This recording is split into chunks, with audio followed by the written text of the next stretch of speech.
Hello बच्चों, और क्या हाल चाल है बच्चों? सब बढ़िया, मस्त। चलिए यार, आज हम लोग स्टार्ट करते हैं अपने मोल कॉन्सेप्ट के नेक्स्ट लेक्चर को।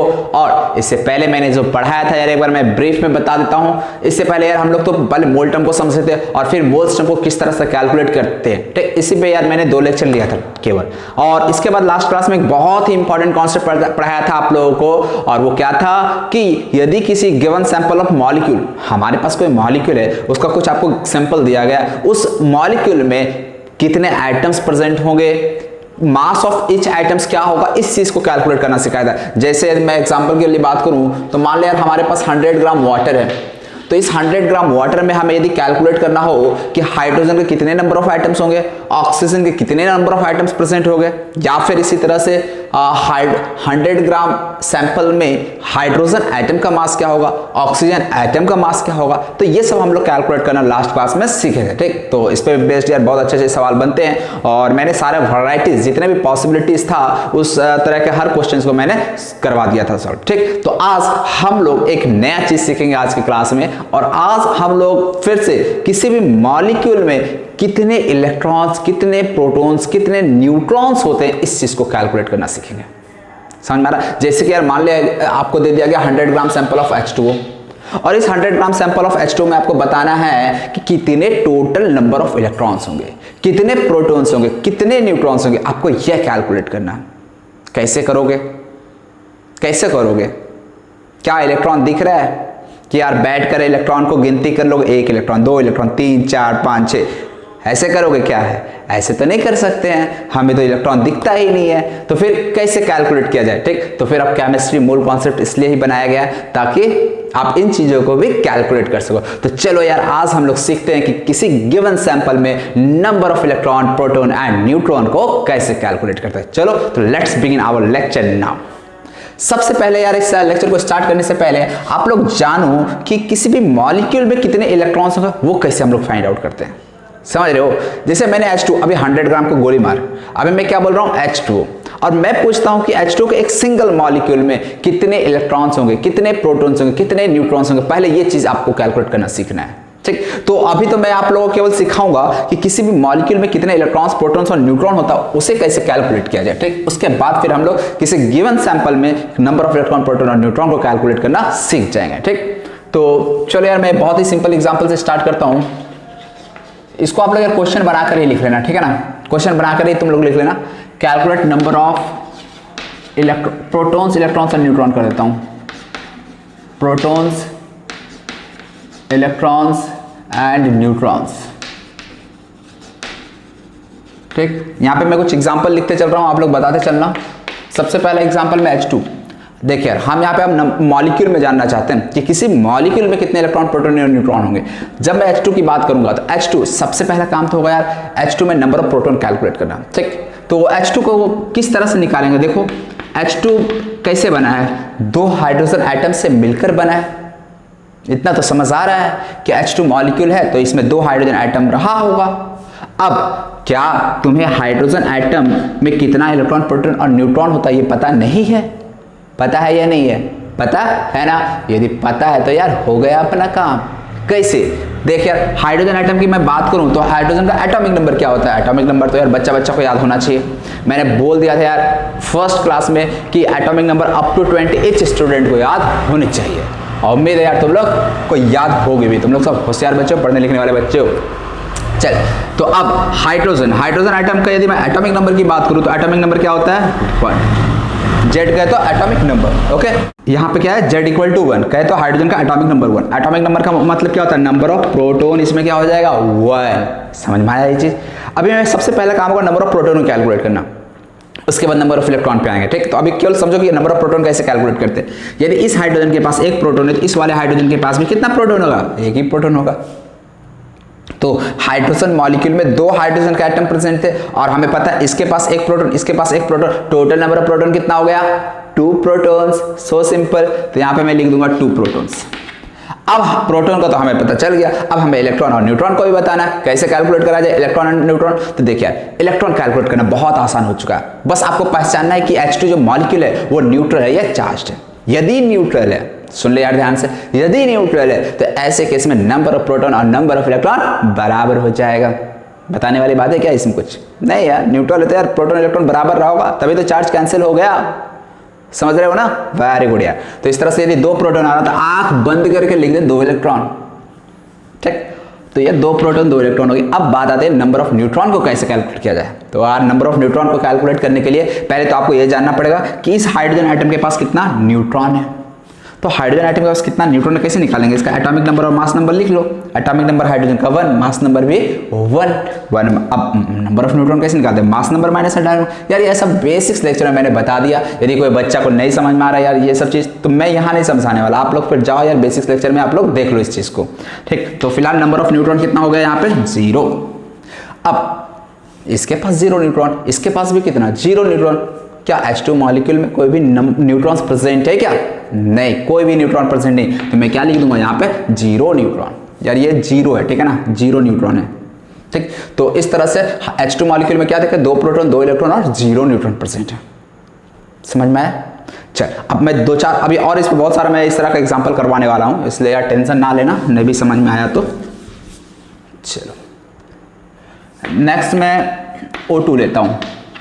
तुम लोग खुद से कोशिश करके बताओ यार इलेक्ट्रॉन प्रोटॉन न्यूट्रॉन कितना होगा। सबसे पहले आपको प्रोटॉन को कैलकुलेट करना है, ठीक है ना? चलो मैं इधर करता हूँ। O2 में क्या है? 2 ऑक्सीजन आइटम है। पहले हम लोग एक ऑक्सीजन आइटम की बात करेंगे। तो सबसे पहले ऑक्सीजन आइटम का एटॉमिक नंबर क्या होता है पता है तुम लोगों को? ऑक्सीजन आइटम का एटॉमिक नंबर क्या होता है? एटॉमिक नंबर होता है 8। पता ही है यार तुम लोग को। यदि एटॉमिक नंबर 8 है तो नंबर ऑफ प्रोटॉन भी मैं क्या बोल सकता? 8। यदि नंबर ऑफ प्रोटॉन इसके पास 8 है, इसके पास भी नंबर ऑफ प्रोटॉन कितना होगा? 8। तो total number of proton O2 में कितने हो गए? 16 प्रोटॉन। इसमें तो यार कुछ समझने वाली बात ही नहीं है, कितना सिंपल हो गया। देख रहे हो O2 मॉलिक्यूल में 2 ऑक्सीजन आइटम प्रेजेंट है, एक ऑक्सीजन के पास 8 प्रोटॉन, इसके पास भी 8 प्रोटॉन, टोटल हो गया 16 प्रोटॉन। नंबर ऑफ इलेक्ट्रॉन कितना हो जाएगा? क्या मैं बता सकता नंबर ऑफ इलेक्ट्रॉन? बता सकता? बिल्कुल यार। कैसे? O2 को देख लो, ओवरऑल क्या है? न्यूट्रल है या चार्ज है? तो दिख रहा O2 पे कोई भी चार्ज ना, कोई चार्ज नहीं, मतलब O2 न्यूट्रल है। और यदि O2 न्यूट्रल है तो number of proton number of electron बराबर हो जाएगा, यानी 16 प्रोटॉन यहाँ 16 इलेक्ट्रॉन। और न्यूट्रॉन क्या हो जाएगा? हाँ न्यूट्रॉन तुम लोग बताओगे यार।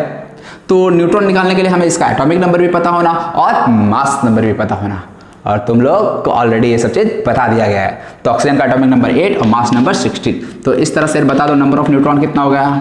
16 माइनस 8 न्यूट्रॉन। तो यहाँ एक ऑक्सीजन के पास 8 न्यूट्रॉन, 2 ऑक्सीजन है तो कितना न्यूट्रॉन हो गया? 16 न्यूट्रॉन। समझ में आया? तो इस तरह से हम लोग इलेक्ट्रॉन प्रोटॉन और न्यूट्रॉन को कैलकुलेट करते हैं। देख, तो इस तरह के और भी एग्जांपल करवा सकते हैं, तो मैं कुछ और एग्जांपल अभी करवा दे रहा हूं। चलिए N2 एक और एग्जांपल ले लेता मैं N2 का। N2 में क्या होगा? Nitrogen plus nitrogen. इस नाइट्रोजन के पास देखा जाए 7 प्रोटॉन, इस नाइट्रोजन के पास भी 7 proton. Total number of proton कितना हो गया? 14 प्रोटॉन। नंबर ऑफ प्रोटॉन 14 हो गया। अब आगे नंबर ऑफ इलेक्ट्रॉन कितना हो जाएगा? तो N2 क्या दिख रहा है? न्यूट्रल दिख रहा है। न्यूट्रल दिख रहा है तो इलेक्ट्रॉन भी कितना देगा? 14। और नाइट्रोजन का यदि मैं नंबर ऑफ न्यूट्रॉन निकालना चाहूँ तो बता यार एटॉमिक नंबर और मास नंबर, ये 2 चीजें हमें पता होनी चाहिए ना। तो एटॉमिक नंबर क्या होता है नाइट्रोजन का? 7। मास नंबर कितना होता है? 14 माइनस 7 कितना बच गया? 7। इसका मतलब नाइट्रोजन के पास 7 न्यूट्रॉन होता है, और यहाँ पे 2 नाइट्रोजन है तो सोचना ही नहीं यार कितना हो गया न्यूट्रॉन? 14 न्यूट्रॉन। तो इस तरह से यार बेसिक्स ये छोटे छोटे स्ट्रक्चर यदि मॉलिक्यूल दिए हो तो इसमें कैसे हम लोग नंबर ऑफ प्रोटॉन, इलेक्ट्रॉन और न्यूट्रॉन निकालते हैं। ठीक, अब थोड़ा सा इसमें ही वेरिएशन चेंजेस लाते हैं, ठीक है ना? अब थोड़ा सा तुम लोग सोच के खुद से बताना, मैं भी हेल्प नहीं करने वाला आप लोग का। मान ले यार कोई मॉलिक्यूल इस तरह का है, मान ले N2 प्लस है। आपको बताना है यार इस N2 प्लस में कितना प्रोटॉन, कितना इलेक्ट्रॉन और कितना न्यूट्रॉन होगा, खुद से बताना है। ठीक, तो मैं इधर ट्राई करता हूँ, आप लोग उधर स्टार्ट हो जाना। पहले खुद से करने की कोशिश करना है, ठीक है ना? पहले खुद से इलेक्ट्रॉन प्रोटॉन न्यूट्रॉन कितना होगा ये फाइंड आउट करो, उसके बाद हमारे आंसर पे आना। चल 2 नाइट्रोजन यहाँ पे भी है, ये तो दिख ही रहा है तुम लोग को। यदि मैं नंबर ऑफ प्रोटॉन की बात करूँ तो यहाँ पे भी 7 प्रोटॉन, यहाँ पे भी 7 प्रोटॉन, मतलब N2 प्लस में भी नंबर ऑफ प्रोटॉन कितना रहने वाला? 14 प्रोटॉन। अब एक चीज देखना यार, ये प्लस चार्ज है, हो सकता है यहाँ पे माइनस चार्ज भी होता। ठीक, तो किसी भी स्पीसीज पे प्लस चार्ज और माइनस चार्ज जो है ना वो क्यों आता है? क्या प्रोटॉन के निकलने से या प्रोटॉन के ऐड होने से आता है, या फिर इलेक्ट्रॉन के ऐड होने से, इलेक्ट्रॉन के निकलने से, रिमूवल से आता है? बताओ यार क्यों आता है चार्ज? प्लस चार्ज हो सकता है, माइनस चार्ज, कुछ भी हो सकता है ना इसके ऊपर चार्ज। तो ये प्लस माइनस का वजह क्या है? प्रोटॉन या फिर इलेक्ट्रॉन? क्या है? इलेक्ट्रॉन। क्योंकि इलेक्ट्रॉन यदि निकलता है कि किसी एटम मॉलिक्यूल को यदि इलेक्ट्रॉन छोड़कर जा रहा है, इसका मतलब उस पर चार्ज क्या आ जाएगा? प्लस। और यदि इलेक्ट्रॉन ऐड होता है तो ऐसे में आ जाएगा चार्ज नेगेटिव। कभी भी प्रोटॉन छोड़कर नहीं भागता एटम में मॉलिक्यूल को। प्रोटॉन न्यूक्लियस के न्यूक्लियस में ही रहता है, प्रोटॉन अपना जगह नहीं छोड़ता है। मतलब इसके पास, नाइट्रोजन के पास 7 प्रोटॉन था, इसके पास 7 प्रोटॉन था, तो अब भी प्लस चार्ज आने के बाद भी नंबर ऑफ प्रोटॉन उतना ही रहेगा जितना पहले था। तो नंबर ऑफ प्रोटॉन कितना था? साथ साथ 14 प्रोटॉन अब भी रहने वाला है। अब बात आती है इलेक्ट्रॉन कितना हो जाएगा। तो देखो यार, यदि न्यूट्रल होता, यदि यहाँ चार्ज नहीं होता, न्यूट्रल होता तो 14 इलेक्ट्रॉन हम बोल देते, लेकिन अब क्या हो चुका है? यहाँ पे +1 आ चुका है। अब +1 का मतलब क्या हो गया? एक इलेक्ट्रॉन मॉलिक्यूल को छोड़कर भाग गया। और यदि एक इलेक्ट्रॉन मॉलिक्यूल को छोड़कर भाग गया, इसका मतलब नंबर ऑफ इलेक्ट्रॉन कम हो चुका है। और कम हो गया तो कितना इलेक्ट्रॉन बचा? 13 इलेक्ट्रॉन बचा। आ रहा है ना समझ में? अब देख भी सकते हो यार, 14 प्रोटॉन 13 इलेक्ट्रॉन, तो टोटल चार्ज देखो कितना आ गया? 14 प्रोटॉन के कारण +14 बताया था ना, एक प्रोटॉन पे +1, एक इलेक्ट्रॉन पे -1। तो 14 प्रोटॉन के कारण चार्ज +14, 13 इलेक्ट्रॉन के कारण चार्ज -13। माइनस क्यों लिखे? इलेक्ट्रॉन पे -1 चार्ज होता है इसलिए। तो नेट चार्ज कितना आ रहा है? देखो तो +14 -13 दैट इज +1। दिख रहा है N2 पे +1 चार्ज। तो इस तरह से N2 प्लस पे 14 प्रोटॉन 13 इलेक्ट्रॉन। और नंबर ऑफ न्यूट्रॉन के बारे में यार फिर से सोच ले, क्या होना चाहिए number of neutron? Number of neutron क्या होगा? तो देख ले यार, नाइट्रोजन के पास 7 प्रोटॉन, अच्छा इसके पास न्यूट्रॉन भी तो 7 होता है। क्या इस प्लस चार्ज के आने में इस न्यूट्रॉन का कोई रोल था? क्या कोई रोल था? क्या न्यूट्रॉन बाहर अंदर हुआ क्या? ना, न्यूट्रॉन तो न्यूक्लियस के अंदर पड़ा था, वो न्यूक्लियस के अंदर ही रहेगा। मतलब पहले 7 न्यूट्रॉन, इसके पास 7 न्यूट्रॉन, 14 न्यूट्रॉन था, अब भी 14 न्यूट्रॉन ही रहेगा। समझ रहे हो? तो इसलिए यहाँ पे नंबर ऑफ न्यूट्रॉन पे भी कोई फर्क नहीं पड़ेगा। तो एक चीज आप लोग नोट करके लिखना चाहो तो लिख लो, जब भी कोई पॉजिटिवली या निगेटिवली चार्ज स्पीसीज रहता है तो नंबर ऑफ प्रोटॉन और नंबर ऑफ न्यूट्रॉन पे कोई इफेक्ट नहीं पड़ता, बस नंबर ऑफ इलेक्ट्रॉन चेंज हो जाता है। इस चीज को आप लोग ध्यान रखना, नोट करके लिख लो। ठीक, तो ये तो चलो यार समझ गया। इसी तरह से मान ले माइनस में होता, ये भी तो पॉसिबिलिटी था, तो मैं कोई एक माइनस वाला स्पीसीज ले लेता। अब ये मत बोलना यार N2 प्लस कैसे बना, ठीक है ना?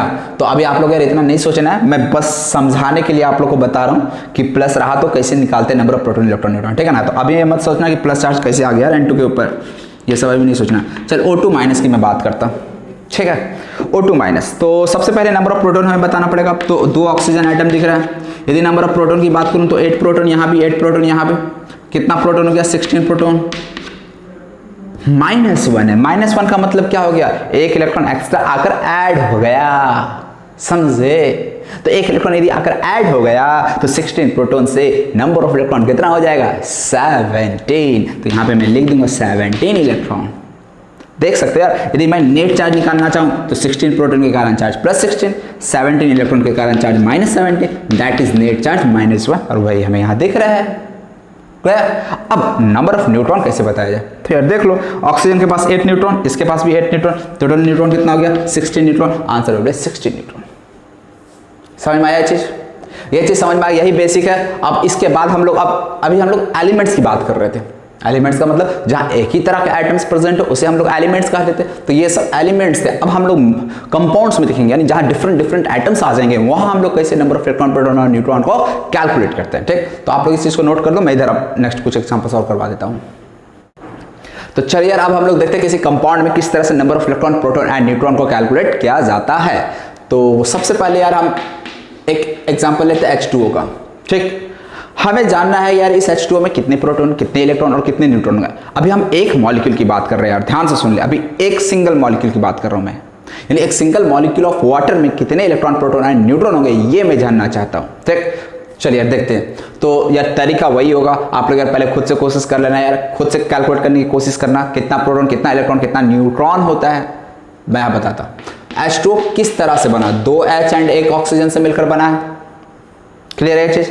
अब 2H एक ऑक्सीजन से मिलकर बना है, तो 2H चलो हमें पहले तो नंबर ऑफ प्रोटॉन्स कैलकुलेट करना है। प्रोटॉन कैसे कैलकुलेट किया जाए? तो यहाँ पे 1 प्रोटॉन। अब यार ये 1 कैसे है मत पूछना तुम लोग, ठीक, ऑलरेडी यार इधर बता चुके हैं। यहाँ पे भी कितना 1 प्रोटॉन, और ऑक्सीजन के पास कितना प्रोटॉन बताओ यार? 8 प्रोटॉन। तो टोटल नंबर ऑफ प्रोटॉन कितना हो गया H2O में? 1 + 1 + 8 कितना? 10 प्रोटॉन, तो यहाँ पे 10 प्रोटॉन आ गया। अब नंबर ऑफ इलेक्ट्रॉन कितना हो जाएगा, तो नंबर ऑफ इलेक्ट्रॉन के लिए क्या बताएं आपको, बस पहचानना है कि ये स्पीसीज न्यूट्रल है, पॉजिटिवली चार्ज है या नेगेटिवली चार्ज है। क्या देख रहे हैं, H2O क्या है, ओवरऑल न्यूट्रल है। न्यूट्रल इसका मतलब क्या हो जाएगा, यदि 10 प्रोटॉन है तो नंबर ऑफ इलेक्ट्रॉन भी 10 रह जाएगा। न्यूट्रल है ना, तो नंबर ऑफ प्रोटॉन इलेक्ट्रॉन बराबर होना चाहिए। तो आग बंद करके यार 10 इलेक्ट्रॉन लिख दे। अब बात आती है न्यूट्रॉन को कैसे कैलकुलेट करा जाए। तो तरीका यार वही है, आपको हर एटम का जोड़ना है नंबर ऑफ न्यूट्रॉन और लिख देना है जोड़कर, सिंपल सा। ठीक, इसमें कोई आपको बड़ा दिमाग नहीं लगाना है। ठीक, बच्चों वाला खेल है। हाँ, तो यार नंबर ऑफ न्यूट्रॉन, हाइड्रोजन के पास कितना न्यूट्रॉन, 0। फिर से हाइड्रोजन के पास कितना, 0। और फिर ऑक्सीजन के पास कितना न्यूट्रॉन, 8।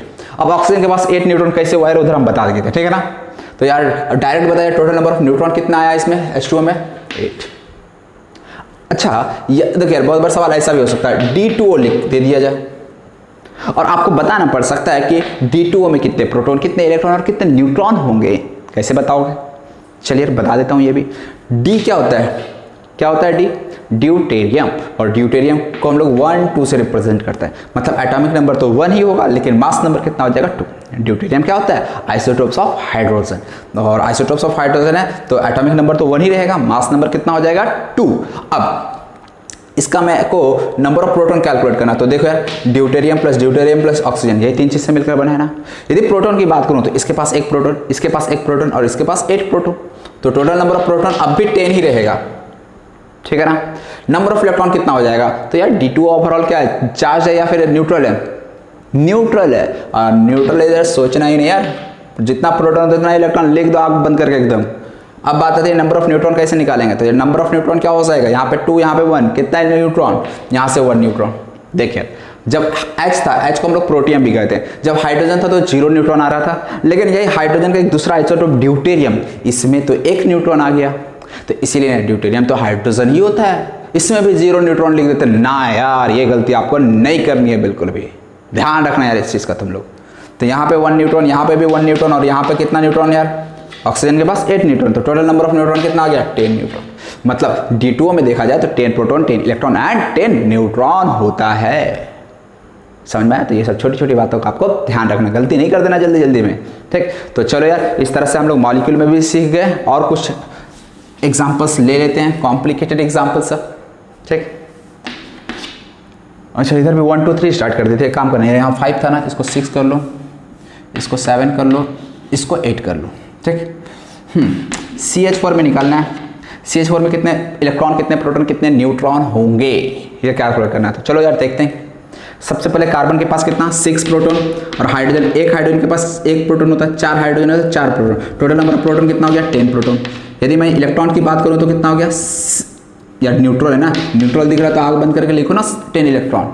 और न्यूट्रॉन की बात करते हैं, न्यूट्रॉन कितना, तो हाइड्रोजन के पास 0, केवल कार्बन के पास कितना न्यूट्रॉन आता है, देखो 6 12, यानी न्यूट्रॉन की मैं बात करूं तो कितना, 6 न्यूट्रॉन, और एक ही कार्बन एटम है तो यार 6 ही न्यूट्रॉन रह जाएगा। हाइड्रोजन के पास 0 न्यूट्रॉन था इसलिए वहां पे 6 ही रह गया। क्लियर है ये चीज, चलिए बहुत अच्छी बात है। अब हम लोग तो 4 और, मतलब 8 है ना, 4 और एग्जाम्पल करा देता हूँ यार, उसके बाद डायरेक्ट हम लोग इस पे बेस्ट क्वेश्चंस को देखेंगे कि किस तरह से इस पे बेस्ट क्वेश्चंस पूछे जाते हैं। 9th नंबर देख लो, CH4 हो गया। इसके बाद चलो यार मैं बात करता हूँ C6H12O6। इसका फार्मूला यार ये ग्लूकोज का, याद रखना ग्लूकोज का। हमें सबसे पहले नंबर ऑफ प्रोटॉन्स बताना है, ठीक है ना। नंबर ऑफ प्रोटॉन कैसे बताया जाए, तो चलो देखो यार, सबसे पहले एक कार्बन की हम लोग बात करते हैं। यहाँ पे टोटल कार्बन कितना है, 6 कार्बन है, हाइड्रोजन कितना है, 12 है, ऑक्सीजन कितना है, 6 है। तो मैं एक कार्बन आइटम की बात करूं तो एक कार्बन आइटम के पास कितना प्रोटॉन होगा, 6 प्रोटॉन ही होगा। समझ आ रहा है ना, तो एक पे 6 प्रोटॉन है, लेकिन यहाँ पे कार्बन तो 6 है, तो टोटल नंबर ऑफ प्रोटॉन कितना हो गया कार्बन के कारण, तो 6 × 6 36। तो यहाँ पे मैं लिखूंगा 36 प्रोटॉन।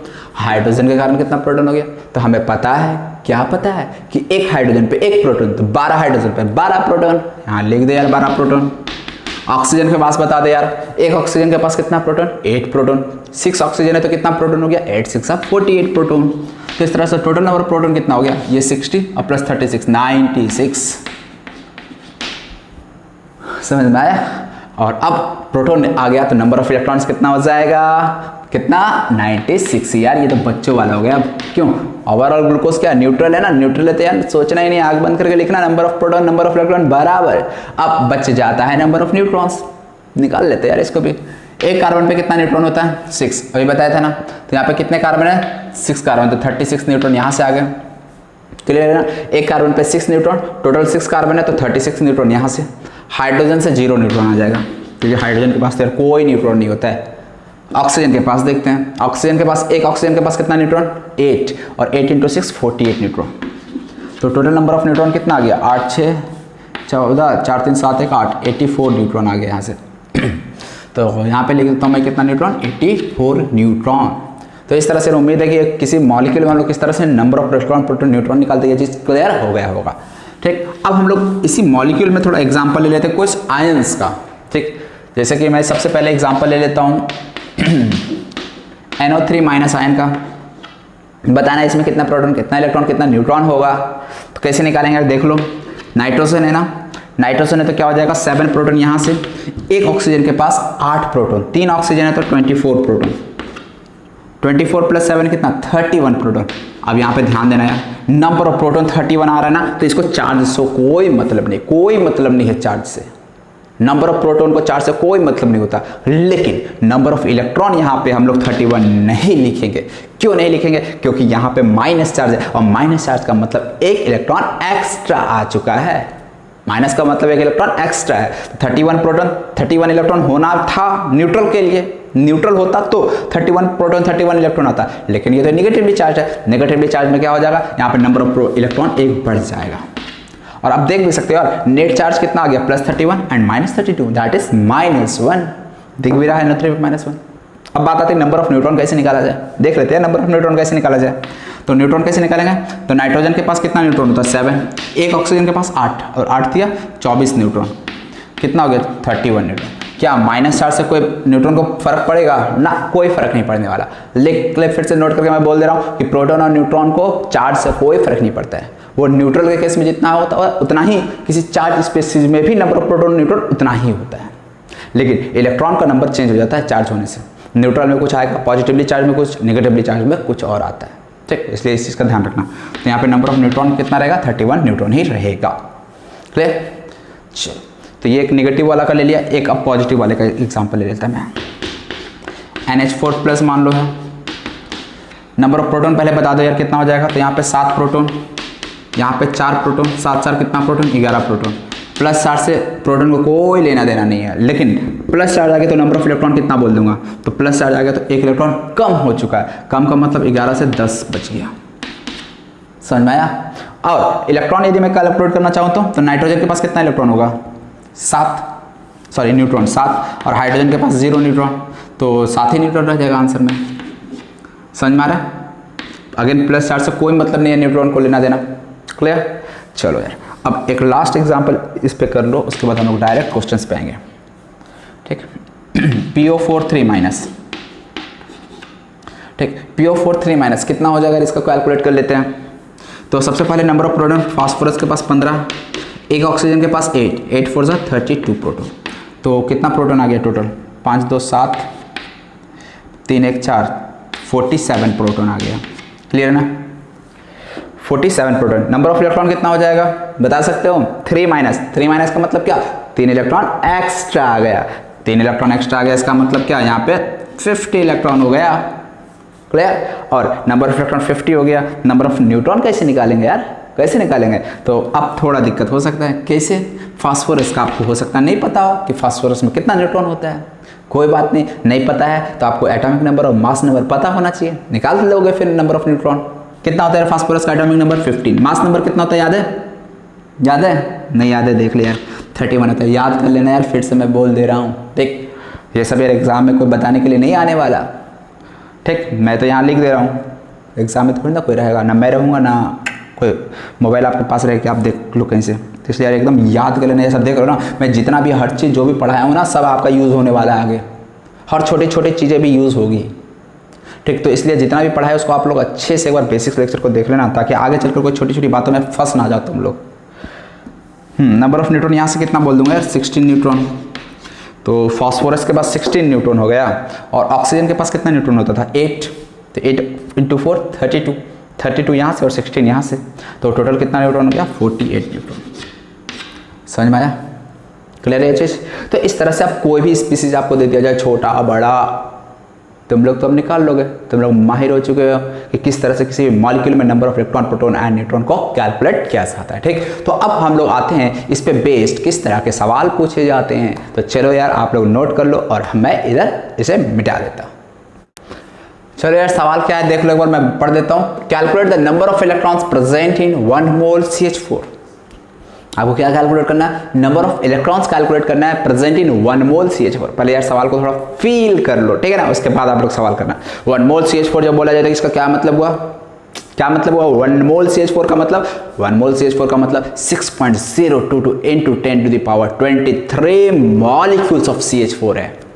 कितना CH4 है, 6.022 × 10⁻23 मॉलिक्यूल्स ऑफ CH4 है। अब 6.022 × 10⁻23 मॉलिक्यूल्स ऑफ CH4 है, हमें उसमें नंबर ऑफ इलेक्ट्रॉन्स बताना है। कैसे बताएंगे यार, कैसे बताएंगे, हाँ थोड़ा सोचो। कुछ ऐसा नहीं कि कुछ बहुत हार्ड एंड फास्ट रूल या कोई मतलब भारी भरकम मैथमेटिक्स लगने वाला, ऐसा कुछ नहीं है ना। इसमें केमिस्ट्री लगेगा तो ऑलरेडी यार बता दिए हैं। ठीक, तो खुद से कोशिश करके जरा देखो, आप लोग बना डालोगे। ठीक, मैं इधर बनाता हूँ, आप लोग समझ लेना। सबसे पहले यार हमें 1 मोल CH4 में नंबर ऑफ इलेक्ट्रॉन्स बताना है। तो 1 मोल CH4 में पहले तो हम लोग ये जान लेते हैं कि 1 मॉलिक्यूल CH4 में कितने इलेक्ट्रॉन्स होते हैं। यदि हमें पता चल जाए कि 1 मॉलिक्यूल में जो भी नंबर ऑफ इलेक्ट्रॉन्स आए, कितना इलेक्ट्रॉन आएगा यार बता दे जल्दी से। तो 6 + 4 10 प्रोटॉन, पहले नंबर ऑफ प्रोटॉन निकाल लेंगे, ठीक है ना। तो 6 + 4 10 प्रोटॉन है, तो नंबर ऑफ इलेक्ट्रॉन्स में कितना हो जाएगा 10। मतलब हमें ये तो पता है कि एक मॉलिक्यूल यदि CH4 का होगा तो उसमें 10 इलेक्ट्रॉन होगा, और हमें कितने मॉलिक्यूल्स में निकालना है, हमारे पास CH4 का कितने मॉलिक्यूल्स है 1 मोल मॉलिक्यूल्स। 1 मोल मॉलिक्यूल्स का मतलब क्या, 6.022 × 10⁻23 मॉलिक्यूल्स है। तो एक मॉलिक्यूल में 10 है, तो 6.022 में कितने होंगे नहीं निकाल लेंगे यार, जस्ट यूनिटरी मेथड लगाओ और आंसर निकाल लो। तो चलिए यार मैं बता देता हूँ। तो 1 मॉलिक्यूल CH4 में 1 मॉलिक्यूल CH4 में 10 इलेक्ट्रॉन्स, हमें बताना है 1 मोल मॉलिक्यूल्स ऑफ CH4, ठीक है ना। 1 मोल मॉलिक्यूल्स ऑफ CH4 में कितने इलेक्ट्रॉन हो गया। तो 1 मोल में का मतलब कितना बोल सकता हूँ यार मैं, देखिए मैं 6.022 एक्सैक्ट नहीं लिख रहा हूँ, ठीक है ना, मैं अप्रॉक्सिमेट 6 × 10⁻23 लिख रहा हूँ ओनली। तो 6 × 10⁻23 मॉलिक्यूल्स ऑफ CH4 में कितने इलेक्ट्रॉन। तो हमें एक मॉलिक्यूल में पता है 10 इलेक्ट्रॉन, तो इतने में कितना इलेक्ट्रॉन। तो यार अब इसमें क्या रहा, कुछ तो नहीं रहा। अब तो यार बच्चा ये निकाल देगा, देखिए पता चल गया कितना सिंपल था। मतलब यदि एक मोल मॉलिक्यूल है तो एक मोल का कहे तो 6.022 × 10⁻23 मॉलिक्यूल्स, और इसमें कितना हो जाएगा, जस्ट 10 से मल्टीप्लाई कर दो, क्योंकि एक मॉलिक्यूल में 10 इलेक्ट्रॉन था। आ गया आंसर 6 × 10⁻24। कितना आसान था ना। ठीक, कोई बात नहीं यार, नहीं हुआ था तो आपके लिए दूसरा सवाल हाजिर है। नेक्स्ट सवाल देखिए यार क्या है, calculate the number of electrons present in 44 gram CO2। मतलब आपके पास CO2 कितना है 44 ग्राम। 44 ग्राम CO2 में कितना नंबर ऑफ इलेक्ट्रॉन्स प्रेजेंट होगा ये बताना है। कैसे बताया जाए, तो 44 ग्राम CO2 है ना। 44 ग्राम CO2 का मतलब क्या हो गया, मतलब आपको सबसे पहले तो ये जानना है कि 44 ग्राम CO2 में कितने मॉलिक्यूल्स आएंगे।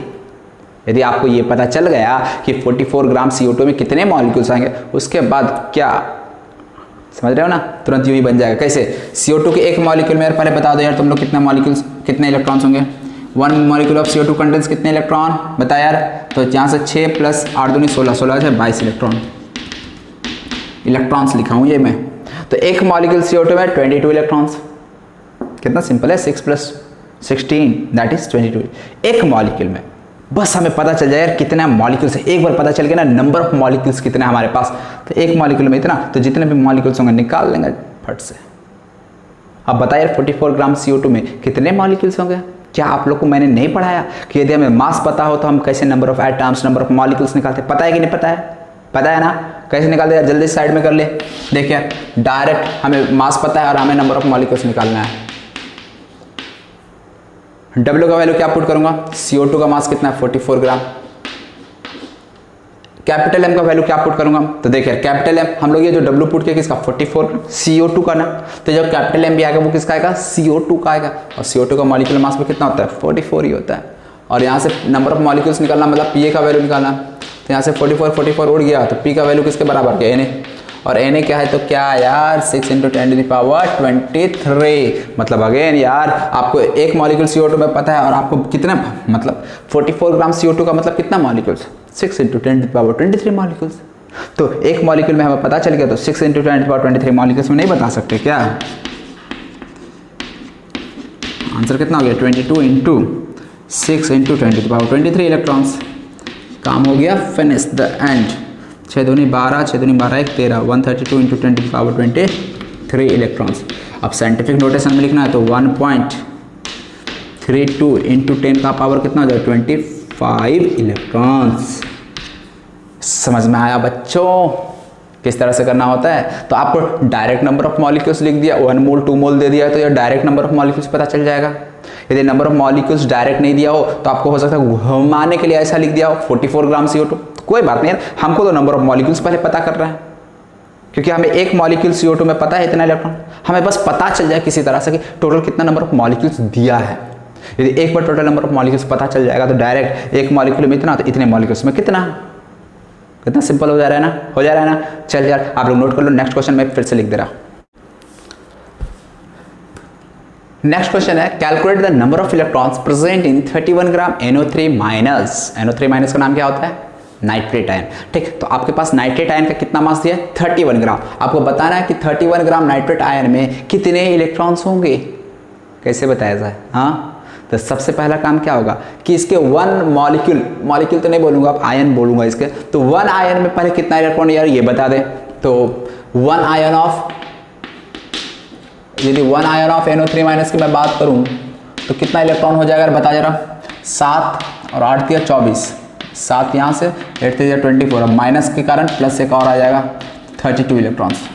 मतलब कि एक आयन यदि NO3 के माइनस की बात करूं तो उसमें 32 इलेक्ट्रॉन्स है। यदि हमें पता चल जाए कि 31 ग्राम NO3 माइनस में कितने आयन्स आएंगे NO3 माइनस का, काम हो जाएगा। अब बात आती है हमें कैसे पता चलेगा कि कितने number of NO3 minus ions होंगे इन 31 ग्राम, कैसे पता चलेगा। तरीका बताया हूं यार, डायरेक्ट अगेन क्या करोगे W/m = P/Na आ जाएगा यहां से आंसर। अब W का वैल्यू कितना 31, M का मतलब क्या है एटॉमिक और मॉलिक्यूलर मास, जहां पे NO3 माइनस का M पुट कर दूंगा तो NO3 माइनस का मॉलिक्यूलर मास कितना हो जाएगा यार, चलो चेक करता हूं। नाइट्रोजन का कितना 14, ऑक्सीजन का कितना 16 और 16 × 3 48। अब ये माइनस चार्ज से क्या करूं, ये तो 14 हो गया, ये 16 3 48 हो गया। माइनस चार्ज से क्या करूं, माइनस चार्ज का मतलब एक इलेक्ट्रॉन एक्स्ट्रा आ गया, एक इलेक्ट्रॉन एक्स्ट्रा आ गया। तो यार एक इलेक्ट्रॉन एक्स्ट्रा आ गया तो इसका मास, इलेक्ट्रॉन का मास तो ऐड हो जाना चाहिए था, मास ऑफ इलेक्ट्रॉन ऐड हो जाना चाहिए था, चाहिए था ना। लेकिन आप लोग नोट करके लिख लो एक बार फिर से, और पहले भी बताया था मैं इस चीज को कि इलेक्ट्रॉन का मास जो है ना प्रोटॉन न्यूट्रॉन के मास के सामने नेग्लिजिबल होता है। नेग्लिजिबल का मतलब इलेक्ट्रॉन का मास को प्रोटॉन में ऐड करने का कोई मतलब नहीं है, समझे। क्योंकि इलेक्ट्रॉन का मास होता है ना बहुत लेस हो जाता है। एक्जैक्ट वैल्यू यदि मैं बताऊं 1 प्रोटॉन का मास कितना बताया था यार 1.67 × 10⁻24 ग्राम। और यदि एक इलेक्ट्रॉन के मास की बात करो तो 1 क्या हो जाता है 9.1 × 10⁻31 kg। और यदि ग्राम में बात करो तो 9.1 × 10⁻28 ग्राम।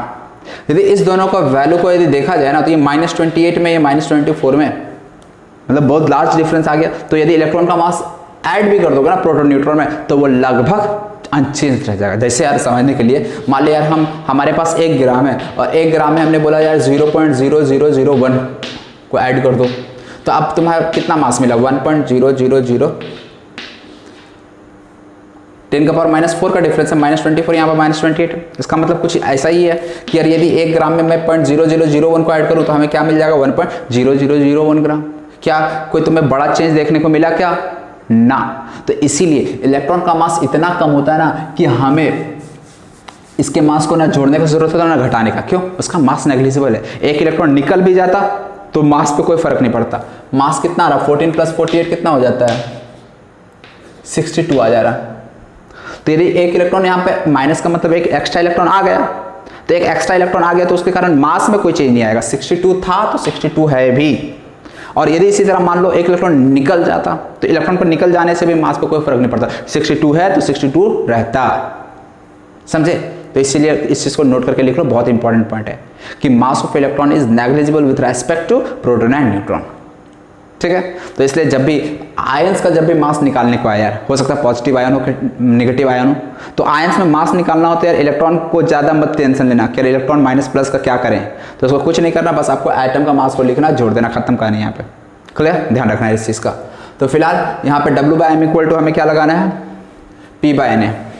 तो W का वैल्यू 31 है, M का वैल्यू कितना है 62, P हमें नहीं पता, Na का वैल्यू पता, तो यहाँ से उड़ा दो यार 2 जा, तो P का वैल्यू कितना आ गया Na/2 और Na का वैल्यू कितना हो जाता है 6 × 10⁻23/2। तो यहाँ से P का तो नंबर ऑफ मॉलिक्यूल्स ध्यान रखना यार, ये कितना था यार, हाँ 6, तो ये 3 × 10⁻23 देख भी सकते हो यार, 31 ग्राम है ना ये, और इसका मॉलिक्यूल मास 62, मतलब हाफ मोल आ रहा है।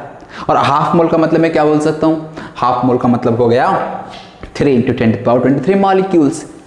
तो अब देख यार सवाल कितना इजी हो गया। मॉलिक्यूल्स या आयंस जो बोलो, यहाँ पे मैं आयंस ही बोलूँगा, ठीक है ना। मॉलिक्यूल जब भी बोला जाए इसका मतलब न्यूट्रल होता है। तो एक आयन NO3- में 32 इलेक्ट्रॉन, हमारे पास कितना आयन है 3 × 10⁻23 आयंस है NO3- का। तो NO3- के इतने आयंस में कितने इलेक्ट्रॉन्स हो जाएंगे यार, तो 32 × 3 × 10⁻23 इलेक्ट्रॉन्स हो जाएंगे। आंसर क्या, 3 × 6 3 × 96।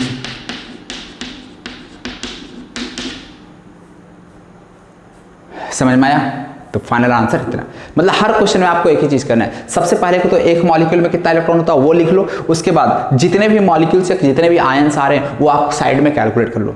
तो उसके बाद आप यूनिटी मेथड आपको लगाना है लास्ट स्टेप में, यानी एक मॉलिक्यूल में इतना तो इतने मॉलिक्यूल में कितना। अब बस वही number of molecules, number of ions, number of atoms को कैलकुलेट करना पड़ेगा आपको अलग से। और वो ऑलरेडी यार मोल कॉन्सेप्ट में इतना सारा प्रॉब्लम करा दिए, तो यार ये सब आपको कैलकुलेट करने में दिक्कत जानी ही नहीं चाहिए। ठीक, तो उम्मीद है यार ये चीज समझ में आ गया होगा। नेक्स्ट क्वेश्चन फिर से आपके लिए।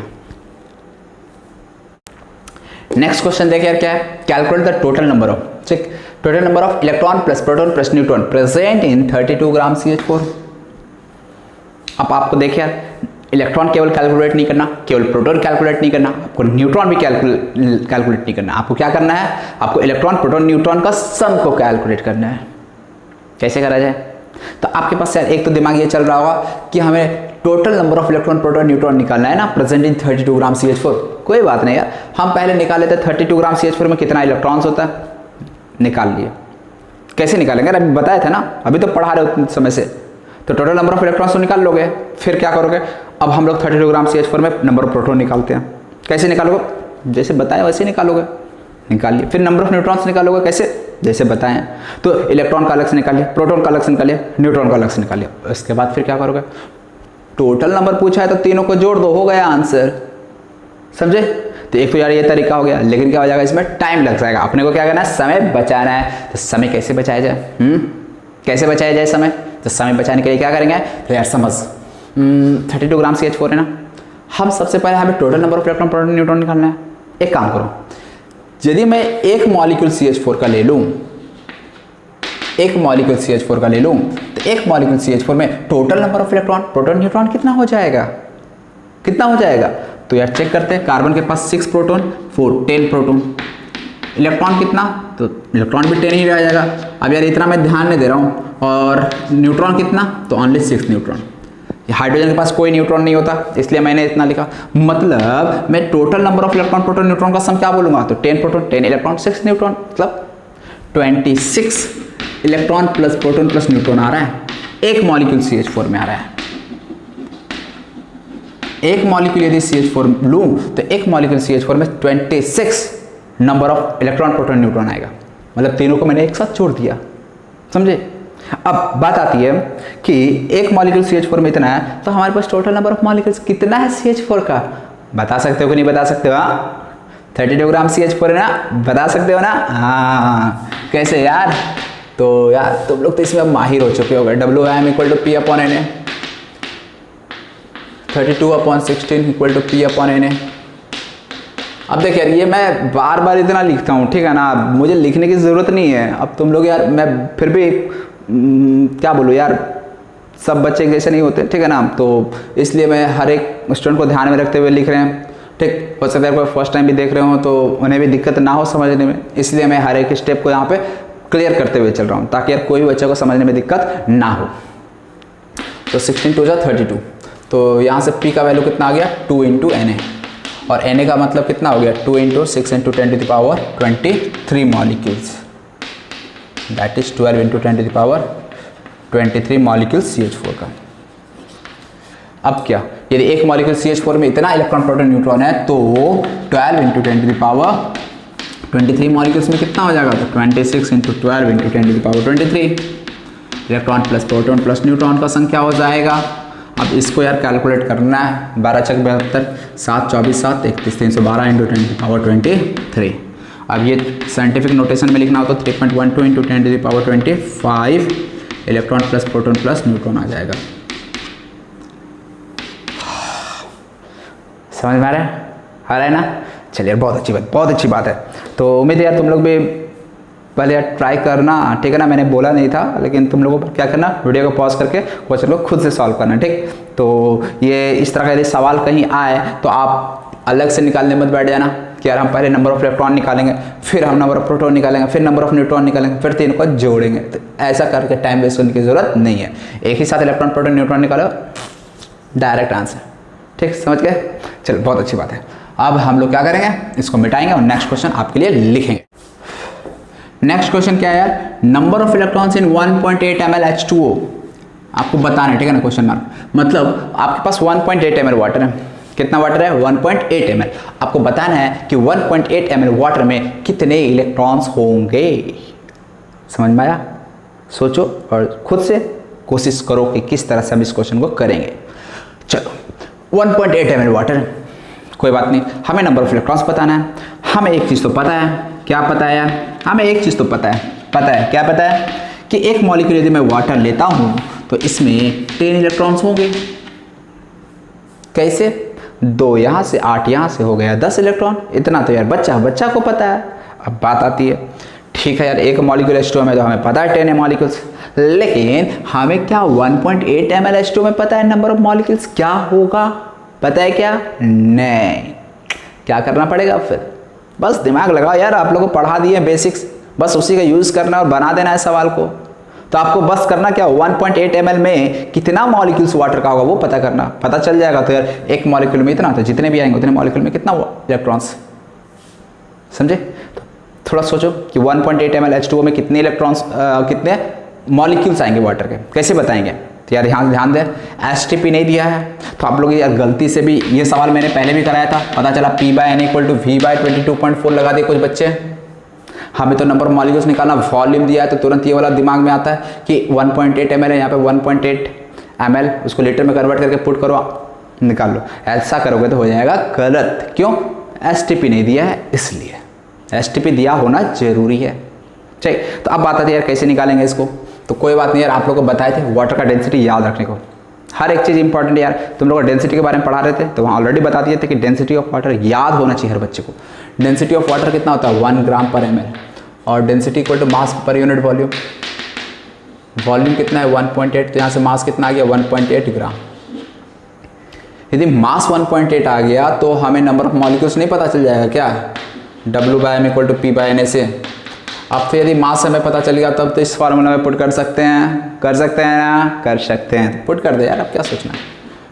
मॉलिक्यूलर मास वाटर के लिए 18 P/Na, ये कितना आ जाएगा, ये 0.1 आ जाएगा, ठीक है ना। ये कर लेना यार, अब इतना बच्चों वाला मैं नहीं करूँगा कैलकुलेशन। ये 0.1 Na, ठीक है ना। Na को मतलब 6 × 10⁻23, तो इस तरह से कितना गया 6 × 10⁻22 आ गया, ठीक है ना। तो यहाँ से 1.8 ml वाटर में कितने वाटर के मॉलिक्यूल्स होंगे मैं बता सकता, कितने 6 × 10⁻22। तो एक तो सवाल ये भी बन जाता है, calculate the number of molecules present in 1.8 ml water. और एक सवाल हो गया कि calculate the number of electrons present in 1.8 ml water. तो कोई बात नहीं यार, दोनों सवाल बन गया। एक मॉलिक्यूल H2O में 10 इलेक्ट्रॉन है, तो हमारे पास total number of electron molecules कितना है, इतना मॉलिक्यूल्स है वाटर का। तो आंसर कितना हो गया, तो 6 × 10⁻23।